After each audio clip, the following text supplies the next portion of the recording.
Chittagong police প্রশাসনের দৃষ্টি আকর্ষণ করছি। সুন্নিদের প্রাণপ্রিয় মাইজভান্ডার আধ্যাত্মিক মাইজভান্ডারের মধ্যে হামলা করার জন্য সরাসরি পদক্ষেপ নিচ্ছে হাটহাজারী থেকে এবং সরাসরি ঘোষণা দেওয়া হয়েছে মাইজভান্ডারকে ধ্বংস করা হবে, ঘুরিয়ে দেওয়া হবে। হাটহাজারী থেকে সরাসরি হাটহাজারী থেকে এটা ডিক্লারটা দিয়েছে এবং ওখানে বাজারের মধ্যে মোড়ের মধ্যে ডিক্লারটা দেওয়া আছে। আমি এই ভিডিওটা স্ক্রিনের মধ্যে দিয়ে দিচ্ছি। শুধু তাই না, আরেকজন ছেলে মাইজভান্ডার হাটহাজারী মাদ্রাসার ছাত্র, হাটহাজারী মাদ্রাসার ছাত্রর নাম হচ্ছে মোহাম্মদ শাহাদাত হোসেন মাহমুদ। তার এই ফেসবুক আইডি, তার এই আইডি থেকে আরেকটা পোস্ট দেওয়া হয়েছে মাইজভান্ডারকে ধ্বংস করা হবে। এখন তাদের টার্গেট হচ্ছে আমাদের মাইজভান্ডার উপরে হামলা করা, টার্গেট হচ্ছে মাইজভান্ডার উপরে হামলা করা। এখন আমি তার আইডির মধ্যে ঢুকছি, কিন্তু চেক করে দেখতেছি পোস্টটা কিন্তু এখন নেই, সে এখন ডিলিট করে দিয়েছে। ওয়াবির বাচ্চা, বিয়াদবের বাচ্চা এখন পোস্টটি ডিলিট করে দিয়েছে। পোস্টটি ডিলিট করলেও কোনো সমস্যা নাই, পোস্ট এটা আমার কাছে স্ক্রিনশটও আছে, আমি স্ক্রিনশট এটা আপনাদের কমেন্ট বক্সের মধ্যে দিয়ে দেবো। এই পোস্টটা আমি তার যে পোস্ট করছে ওটা আমি স্ক্রিনশট এটা কমেন্ট বক্সের মধ্যে দেবো, আপনারা সবাই এটা দেখতে পাবেন এবং ওই ভিডিওটা আমি স্ক্রিনের মধ্যে দিচ্ছি, ভিডিওটা আপনারা সবাই দেখবেন। আমি ধর্ম উপদেষ্টাকে দৃষ্টি আকর্ষণ করে বলতেছি এবং বাংলাদেশ সেনাবাহিনী পুলিশদের দৃষ্টি আকর্ষণ করছি, এরা যে সরাসরি অনলাইনের মধ্যে এসে ভিডিওর মধ্যে এসে ডাইরেক্ট হাটহাজারী মোড়ের মধ্যে জনগণ নিয়ে যেভাবে পদক্ষেপ নিচ্ছে হাটহাজারী থেকে মাইজভান্ডারের উপরে হামলা করবে, এখন তাদের টার্গেট হচ্ছে এটা। মাইজভান্ডার হামলা করে ধ্বংস করে মাইজভান্ডার এটা হাটহাজারী মাদ্রাসার দ্বিতীয় শাখা করা হবে। আমি আগে ভাগে কেন বলতেছি কথাটা, আপনারা ওদের এটা আইনগত ব্যবস্থা নেন, দ্রুত আইনগত ব্যবস্থা নেন এবং এইটা কে ওই যে ভিডিও এটার মধ্যে ডাইরেক্ট সরাসরি কে বলতেছে তার খবর নেন, তার বাড়ি কোথায়, নাম কি, সব কিছু ঠিকানা খবর নেন, ওই আলেমের ওই ব্যক্তির খবর নেন।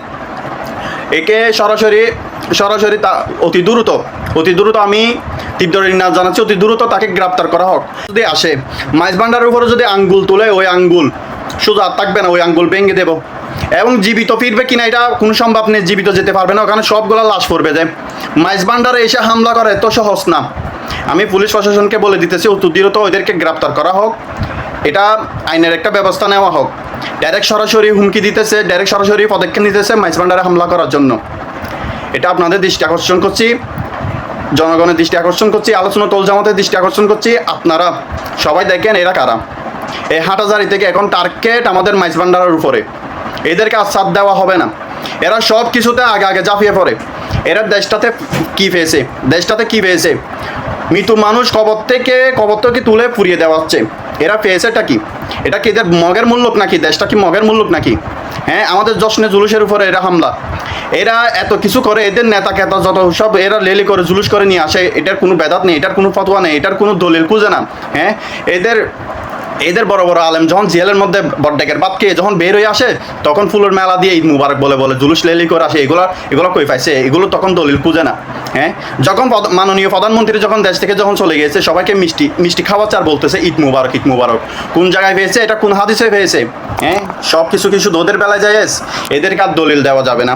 এদেরকে দলিল দিতে এদেরকে প্রমাণ দিতে সুন্নিরা অধৈর্য হয়ে গেছে, বিরক্ত হয়ে গেছে। এখন আর কোনো প্রমাণ নেই, যেহেতু শুধু আঙ্গুলে গিয়ে উঠছে না, আঙ্গুলটা এখন আমাদের সুন্নিদের ব্যাখ্যা করতে হবে। আমাদের সুন্নিদের সবাইকে এক মুঠে একতা থাকতে হবে। এখন সবাই সজাগ থাকতে হবে, আর ঘুমিয়ে থাকলে হবে না। এদেরকে আর ছাড় দেওয়া হবে না। এদের গুমন এখন ফাঁস হয়ে গেছে। এখন প্রশাসন সবাই সব কিছু এখন জেনে গেছে। এরা হচ্ছে জঙ্গিবাদী, হিংসুক, সন্ত্রাস। এই তৌহিদি জনতা ইসলামিক নাম দিয়ে, সব কিছু নাম দিয়ে এরা ইসলাম বিক্রয় করে খাচ্ছে। একজন মৃত মানুষ মরে গেলে সেটা আল্লাহর কাছে চলে যায়, আমরা যতটুকু বুঝি। সে আল্লাহর নিকট চলে গেছে, তার বিচার করবে স্বয়ং এখন আল্লাহ। যেহেতু সে মারা গেছে, কবরে চলে গেছে, তার বিচার করবে স্বয়ং আল্লাহ। আগুনে পোড়ার ক্ষমতা আছে শুধু একমাত্র আল্লাহর কাছ থেকে এখন কেড়ে নিয়ে আসছে যে ওই লাশটি, ওই পাগলা লাশটি এখন আল্লাহর কাছ থেকে সে কেড়ে নিয়ে আসছে। এখন সিস্টেমটা এরকম হয়েছে, তারা এখন আল্লাহর সাথে যুদ্ধ করে দিয়েছে। আল্লাহর কাছ থেকে লাশ নিয়ে আসা মানে কি, এটা আল্লাহর সাথে যুদ্ধ করে দিয়েছে। আল্লাহর বিচার তারা মানতেছে না, তারা হচ্ছে মুনাফেক। আমি স্ক্রিনে ভিডিওটা দিয়ে দিচ্ছি, আপনারা দেখবেন ভিডিওটা। মাইজভান্ডার, আমরা মাইজভান্ডার ভেঙে তছনছ করে দিব। মাইজভান্ডার দুই কারণে। এক নাম্বার কারণ, এই মাইজভান্ডার হচ্ছে আওয়ামী লীগের দোসর। দ্বিতীয় নাম্বার কারণ, এই মাইজভান্ডারের বেদাতি কাজ চলে, আর তারা হারাজের মাদ্রাসার সামনে গিয়ে যায়, আমাদেরকে উস্কানি দেয়, আর সেই উস্কানিতে পড়ে আমাদের ছাত্র ভাইরা অনেকে আহত হয়ে যায়, ঠিক কিনা? এজন্য নানুপুর, হাটহাজারী, এভাবে নাজিরহাট, বাবুনগর, পটিয়ার সমস্ত ছাত্র ভাইয়েরা মিলে এই মাইজ ভান্ডারকে আমরা উড়িয়ে দিব ইনশাআল্লাহ।